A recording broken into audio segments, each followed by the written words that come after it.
Hello dear students, मैं हूं यासिर खान और आप देख रहे हैं मेरा YouTube channel learn chemistry with Yasir Khan. So dear students, आज का हमारा जो टॉपिक है वो है हर्ट्ज रूल। हर्ट्ज रूल जो है इसे एक जर्मन फिजिस्ट ने पेश किया था जिसका नाम था फ्रीडरिक हर्ट्ज, और ये रूल इसने 1925 में प्रेजेंट किया था। ये किसने प्रेजेंट किया था? German physicist Friedrich hertz. और इसे कब पेश किया था? 1925 में। अच्छा, हर्ट्ज रूल्स को जानने से पहले हमें चाहिए कि इसका थोड़ा बेसिक बताए, इसका बैकग्राउंड बताए कि ये कहाँ से, ये मतलब इसकी ज़रूरत क्यों पेश आई। तो इससे पहला जो टॉपिक है वो है इलेक्ट्रॉनिक कन्फिग्रेशन। तो इलेक्ट्रॉनिक कन्फिग्रेशन के बारे में हमने बताया था कि 1s, इसका जो स्केच हमने बनाया था 2s 2p, 3s 3p, 3d 4s 4p, 4d 4f। इसके बारे में हमने कल डिस्कशन की थी। तो वो इस तरह थी कि 5p 5d के इलेक्ट्रॉनिक कन्फिग्रेशन को हम किस तरह करेंगे। अगर आपने वो वीडियो नहीं देखी तो मैं डिस्क्रिप्शन में लिंक डाल देता हूँ, आप उसे ज़रूर देख लीजिए। और ये जो है ये बेसिक करता है, इसका बेसिस जो है ये इलेक्ट्रॉनिक कन्फिग्रेशन पर है। तो इसका इलेक्ट्रॉनिक कन्फिग्रेशन किसी एटम का हम कैसे लिखेंगे, किसी एलिमेंट का? 1s 2s 2p 3s 3p, अच्छा फिर 4s 3d 4p 5s। ये हमारे पास एक इलेक्ट्रॉनिक कन्फिग्रेशन था जो हम तकरीबन सारे एलिमेंट्स के लिए यूज़ करते हैं। अच्छा, अब हम अगर आप देखें तो हमारे पास इस सबशेल में हमारे पास एक ऑर्बिटल होता है, और एक ऑर्बिटल जो है इस ऑर्बिटल जो है जो वो मैक्सिमम 2 इलेक्ट्रॉन, मतलब उसमें सिर्फ 2 इलेक्ट्रॉन आ सकते हैं, 2 इलेक्ट्रॉन से इससे ज़्यादा नहीं आ सकती। तो ये हमारे पास 2 इलेक्ट्रॉन इसमें आ गए, 2 इलेक्ट्रॉन हो गए लेकिन अपोजिट स्पिन के साथ। ओके, अब हमारे पास पी की बात आती है तो पी में हमारे पास 3 ऑर्बिटल्स आते हैं, 1 2 एंड 3। तो अब बात यहाँ आती है कि हम इसको फिल करते हैं। पी में हमारे पास मैक्सिमम 6 इलेक्ट्रॉन आते हैं, इसमें हमारे पास मैक्सिमम 2 इलेक्ट्रॉन आते हैं। तो इसको हम किस तरह फिल करेंगे? फर्स्ट, ये जो फिल करने का तरीका है कि इसको हम किस तरह फिल करेंगे, ये मतलब इसको तो हम इस तरह भी कर सकते हैं कि ऐसे भी कर सकते हैं, और इसको ऐसे भी कर सकते हैं। तो हर्ट्ज रूल्स हमें क्या कहता है? हर्ट्ज रूल्स हमें ये तरीका बताता है कि इलेक्ट्रॉन्स को किस तरह आपने ऑर्बिटल में फिल करना है। तो ये जो हमारा वही गलत है। हर्ट्ज रूल्स हमें इसका एक अच्छा सा तरीका बताता है कि किस तरह आपने ऑर्बिटल में इलेक्ट्रॉन को डालना है। अच्छा, तो इसीलिए हर्ट्ज रूल आया। हर्ट्ज रूल की डिफिनीशन कुछ इस तरह है कि ये था, थोड़ा सा बैकग्राउंड के आपको क्लियर हो जाए कि हर्ट्ज रूल्स हमें क्या बताता है। तो हर्ट्ज रूल्स हमें ये बताता है कि इलेक्ट्रॉन को आपने ऑर्बिटल में किस तरह डालना है। तो इसकी डिफिनीशन कुछ इस तरह है: electrons in a subshell are paired only when all the orbital of subshell is singly filled और half filled with parallel spin. ये हमें रूल हमें ये बताता है कि इलेक्ट्रॉन किसी सबशेल में तभी पेयर होंगे, तब ही वो पेयर्ड होंगे, जब तक कि सारे ऑर्बिटल जो है किसी सबशेल के वो सिंगली फिल्ड हो पैरेलल स्पिन के साथ। मीन कि उसकी स्पिन जो हो वो क्या हो, वो तमाम इलेक्ट्रॉन की स्पिन जो हो वो पैरेलल हो। इसका मतलब ये है कि एग्जांपल से मैं आपको समझाता हूं कि लेट्स सपोज हमारे पास पी ऑर्बिटल है, पी सबशेल है, इसमें हमारे पास 3 ऑर्बिटल हैं। तो लेट्स सपोज हमारे पास 5 इलेक्ट्रॉन है। तो हम इसको किस तरह फिल करेंगे? तो सबसे पहले आपको इसे सिंगली फिल करना होगा पैरेलल स्पिन के साथ। इसकी जो स्पिन है और इसकी इन तीनों की स्पिन जो है ये पैरेलल है। पैरेलल स्पिन से जो रिजल्टेंट स्पिन आता है इन सब का, वो क्या होता है? वो मैक्सिमम होता है। अच्छा, समझ गए? इसके बाद अगर हम 2 इलेक्ट्रॉन और डालें, मैंने आपको कहा कि 5 इलेक्ट्रॉन है हमारे पास, हम उसको पी ऑर्बिटल में डाल रहे हैं। तो इसके बाद पहले ये जो है ये सिंगली फिल्ड होंगे, उसके बाद ये क्या करेंगे? ये पेयर अप करेंगे। अच्छा, अगर ये हमारे पास इस तरह हो कि ये हमारे पास इस तरह हो, तो फिर हम क्या करेंगे? एक इलेक्ट्रॉन इस तरह है, एक इस तरह है, एक इस तरह है। तो अब इस केस में जो है ये हमारे पास ये नहीं होगा, क्योंकि हर्ट्ज रूल्स का डिफिनीशन ये है कि orbitals of subshell is singly field है। वो बात तो ठीक है, लेकिन अब क्या है? Parallel spin. इसका स्पिन जो है वो पैरेलल नहीं है, इसका स्पिन अपोजिट है। तो इसीलिए ये केस जो है इसमें हर्ट्ज रूल अप्लाई नहीं होगा। तो इलेक्ट्रॉन्स की जो स्पिन है वो हमें किस तरह करनी होगी? वो हमें पैरेलल करनी होगी, मतलब इसकी स्पिन जो है वो एक तरह की होनी चाहिए। अच्छा, अब हम 2 इलेक्ट्रॉन को और 2 इलेक्ट्रॉन उसको हम यहाँ डालेंगे। तो इस ऑर्बिटल की है जो, इसे हम डीजेनरेट ऑर्बिटल कहते हैं, डीजेनरेट। Degenerate orbital. डीजेनरेट का मतलब क्या है? डीजेनरेट का मतलब है कि वो ऑर्बिटल जिसकी एनर्जी सेम हो। तो यहाँ इसकी एनर्जी जो है, इस ऑर्बिटल की एनर्जी जो है वो हमारे पास वो क्या है, वो सेम है। तो इसी वजह से हम उसे डीजेनरेट ऑर्बिटल कहते हैं। यहाँ तक बात समझ में आ गई। अब दो इलेक्ट्रॉन को हमें डालना है, तो हम यहाँ डालेंगे एक ही और एक ही। तो ये हमारे पास पहले जो है ये सिंगली पिल्ड होंगे, उसके बाद ये क्या करेंगे, ये पेयर अप करेंगे। अच्छा, इस पर कुछ एग्जांपल करते हैं तो आपका जहन जो है बिल्कुल क्लियर हो जाएगा इसके साथ। सबसे पहले जो एग्जांपल है वो हम हाइड्रोजन का, हाइड्रोजन से स्टार्ट करते हैं और एक एक को आपको कंप्लीटली एक्सप्लेन करेंगे ताकि आपका माइंड क्लियर हो जाए। पहला एग्जांपल जो है वो हमारे पास है वो हाइड्रोजन का। हाइड्रोजन का एटॉमिक नंबर 1 है, तो ये हमारे पास एटॉमिक नंबर इसका 1 है। तो ये हमारे पास ये किस तरह आ जाएगा, ये तो आसान है। एस ऑर्बिटल, इसमें हमारे पास 2 इलेक्ट्रॉन आते हैं, तो एक इलेक्ट्रॉन है तो एक को हम सिंगली फर्स्ट क्या करेंगे, सिंगली। इसमें तो ये बात नहीं आती। अब हीलियम की बात आती है। हीलियम बी, हीलियम का एटॉमिक नंबर जो है वो 2 है, इसमें भी एस ऑर्बिटल है ओनली। तो ये क्या करेंगे, first singly and then will pair up. अब थर्ड नंबर पे हमारे पास है लिथियम, 3 एटॉमिक नंबर। तो इसमें हम किस तरह करेंगे, इसमें अब 2 आते हैं। देख, इसका जो इलेक्ट्रॉनिक कन्फिग्रेशन है वो है 1s2 2s1। देखिए यहाँ भी 1s, इसमें भी 2 इलेक्ट्रॉन, और जो 2s है उसमें हमारे पास क्या, छोटा बना देते हैं ताकि आपको फिर कंफ्यूजन ना हो। ये हमारे पास इस तरह आएगा। अब बात आती है तकरीबन कार्बन तक। अब कार्बन तक तकरीबन जो है ये सेम है एक तरह के एस ऑर्बिटल। अब पी ऑर्बिटल वाले हम लिखते हैं, जैसा कि कार्बन, कार्बन का एटॉमिक नंबर 6 है। इसका इलेक्ट्रॉनिक कन्फिग्रेशन जो है वो इस तरह है कि 1s2 2s2 2p2। अच्छा, एस ऑर्बिटल का तो वो तो क्लियर हो गया, लेकिन हम पी ऑर्बिटल की बात करते हैं कि पी ऑर्बिटल में किस तरह इलेक्ट्रॉन की फिलिंग होगी। ये हमारे पास पी ऑर्बिटल हो गया 2p, इसमें हमारे पास ये 3 ऑर्बिटल होते हैं। पी सबशेल में हमारे पास, सॉरी मैं बार बार ऑर्बिटल कहता हूँ, लेकिन ये जो है पी जो है ये सबशेल है। इस सबशेल में हमारे पास कितने इलेक्ट्रॉन होने चाहिए, 2। तो आप यहाँ लिख सकते हैं इसे, लेकिन ये बात याद रखना कि आपको इन्हें किस तरह लिखना होगा, पैरेलल स्पिन के साथ लिखना होगा। अब बात आती है कि आप इसको इस तरह भी लिख सकते हैं कि इसको यहाँ लिखे, इसको यहाँ लिखे, इसको खाली छोड़ ले। तो आप चाहे कहाँ जहाँ भी हो आप लिख सकते हैं इस ऑर्बिटल में, क्योंकि ये एक डीजेनरेट ऑर्बिटल है, इसकी एनर्जी सेम है। कोई बात नहीं अगर आप यहाँ लिख दें और यहाँ नहीं लिखे, आप यहाँ भी लिख सकते हैं। मतलब 2 इलेक्ट्रॉन आपने लिखना है, लेकिन किस बात को याद रखना होगा कि आपने इसको सिंगली पिल्ड करना होगा पहले। जब तक ये कंप्लीटली सिंगली पिल्ड नहीं होता, मतलब ये तीनों सिंगली पिल्ड, अब उसके बाद आपने पेयर अप करना होगा। पहले आपको इसे सिंगली लिखना होगा। अच्छा, तो आप यहाँ भी लिख सकते हैं, आप इसे इस तरह भी लिख सकते हैं कि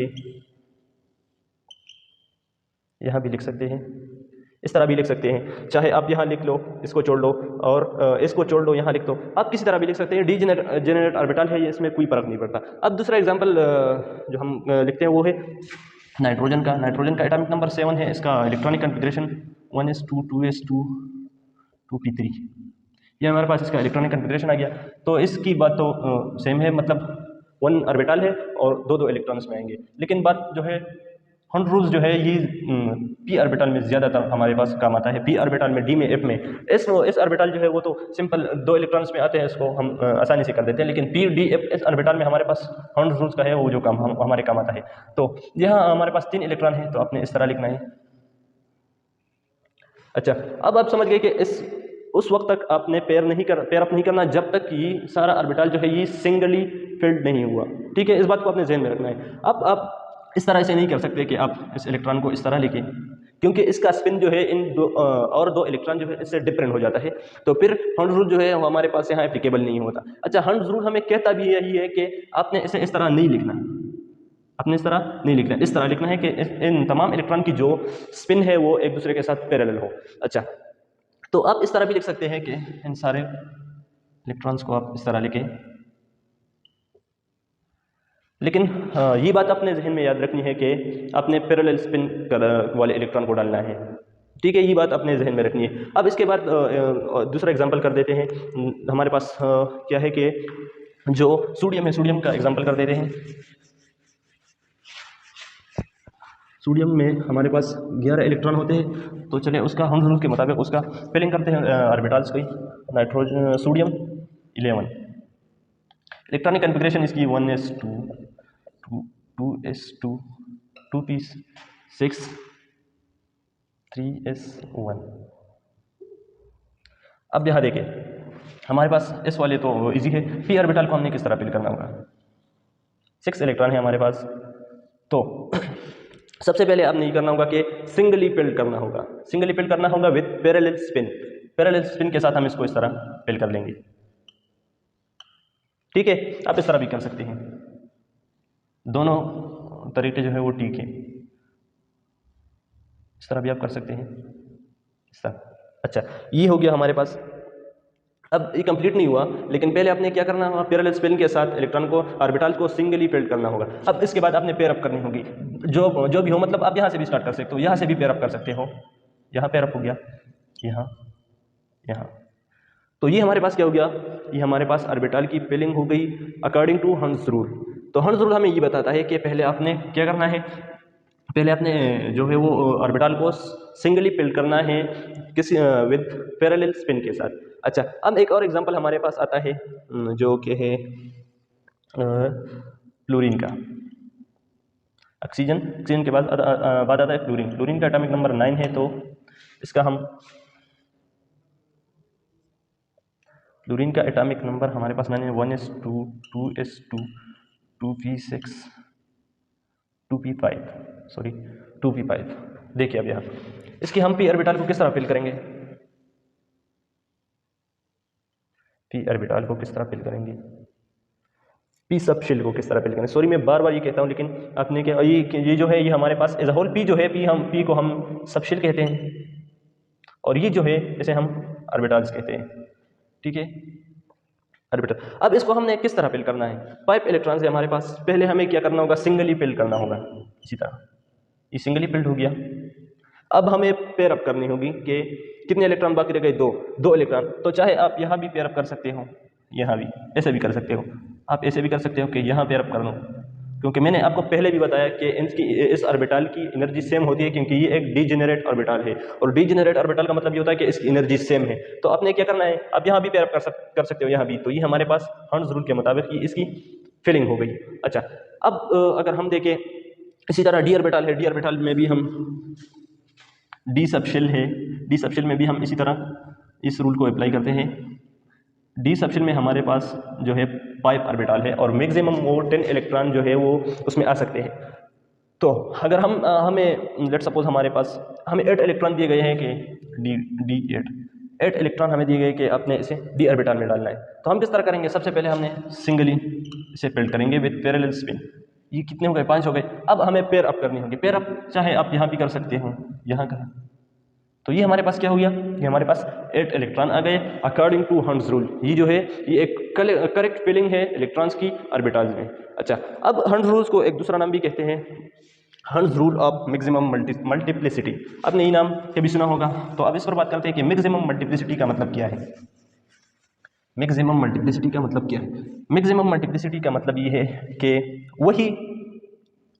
वही फिलिंग जो है वो ठीक होगी, करेक्ट होगी, हर्ट्ज रूल के मुताबिक होगी, जिसका जो स्पिन है वो सबसे ज्यादा होगा।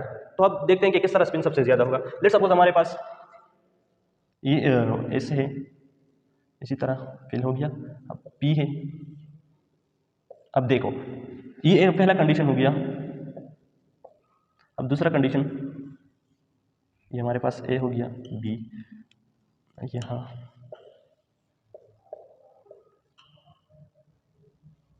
देखिए। अब मैं आपको मैक्सिमम मल्टीप्लिसिटी जो है कि मैक्सिमम मल्टीप्लिसिटी क्या चीज़ है, मैक्सिमम मल्टीप्लिसिटी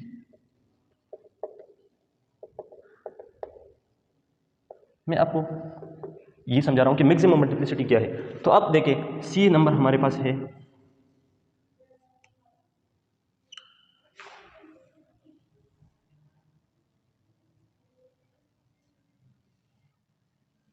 सी हमारे पास इस तरह हो गया कि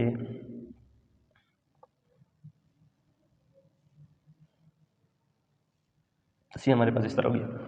अब आप इन 3 कंडीशन को देखें कि किसकी स्पिन जो है वो हमारे पास मैक्सिमम आती है। जिस भी ऑप्शन की स्पिन हमारे पास मैक्सिमम आएगी वो हर्ट्ज रूल के मुताबिक होगा और वही करेक्ट फिलिंग ऑफ ऑर्बिटल होगी। अच्छा, अब यहाँ देखिए इसकी स्पिन तो जीरो आती है क्योंकि ये दोनों एक दूसरे को कैंसिल कर देते हैं। तो इसकी स्पिन को देखते हैं, ये हमारे पास आएगी +1/2, ये +1/2 +1/2, इसकी भी 1/2 जो स्पिन क्वांटम नंबर है उसकी वैल्यू हमारे पास एक प्लस होती है एक माइनस, तो हम प्लस वाली लिख देते हैं। अगर हम एंटी क्लॉकवाइज है तो हम फिर माइनस वाली लिखेंगे। अच्छा, अब देखिए इससे हमारे पास कौन सी वैल्यू आती है, इससे हमारे पास आती है 1/2 और 3/2। अब देखिए इसकी हमारे पास जो स्पिन आई वो ये आई 1/2 और 3/2। अब इसको देखें, इसमें हमारे पास ये हो गया -1/2 +1/2। इसकी माइनस, क्योंकि ये एंटी क्लॉकवाइज स्पिन है तो उसे हम क्या लेते हैं, माइनस लेते हैं। और ये जो है दूसरा वाला जो है ये इसको हम प्लस ले रहे हैं और दूसरा जो फिर जो हमारे पास है इसे हम माइनस ले रहे हैं। तो देखिए +1 और -1 ये एक दूसरे को कैंसिल कर दिया, तो हमारे पास स्पिन जो है वो किस चीज़ के बराबर है, वो है -1/2। अब देखें तीसरे नंबर को अब देखें तो पहले जो ऑर्बिटल है हमारे पास वो तो सिंगली फिल्ड नहीं हुए, इसका मतलब ये कि ये जो है हर्ट्ज रूल्स को है वो फॉलो नहीं करता। तो अब यहाँ देखिए ये हमारे पास हर्ट्ज रूल्स को बिल्कुल फॉलो ही नहीं करता, तो इसकी स्पिन निकाल देते हैं। स्पिन जो है वो हमारे पास आएगी -1/2 और इसकी स्पिन जो है वो 0 के बराबर है, क्योंकि +1/2 -1/2 ये दोनों एक दूसरे को कैंसिल कर देते हैं, तो इसकी स्पिन हमारे पास आ गई -1/2। अब देखिए, अब यहाँ आपको रूल्स ऑफ मैक्सिमम मल्टीप्लिसिटी जो है वो आपको यहाँ समझ में आ जाएगी कि मैक्सिमम मल्टीप्लिसिटी का मतलब क्या है। तो अब इन तीनों ऑप्शन में आप देखिए कि जिसका जो स्पिन का वैल्यू है वो ज़्यादा हो तो वो क्या होगा, वो हर्ट्ज रूल्स के मुताबिक होगा और वही करेक्ट ऑर्बिटल फिलिंग होगा। अब देखिए यहाँ ये है 3/2 -1/2 -1/2। तो अब देख सकते हैं कि हमारे पास जो 3/2 की वैल्यू है ये सबसे ज़्यादा है, तो ये जो ऑप्शन ए है ये हमारे पास क्या है, ये करेक्ट वन है और ये हर्ट्ज रूल्स के मुताबिक है। तो ये था आज का हमारा लेक्चर, और अगर आपको वीडियो अच्छी लगी हो तो ज़रूर चैनल को सब्सक्राइब कर दीजिए और लाइक कर दीजिए। Thank you for watching.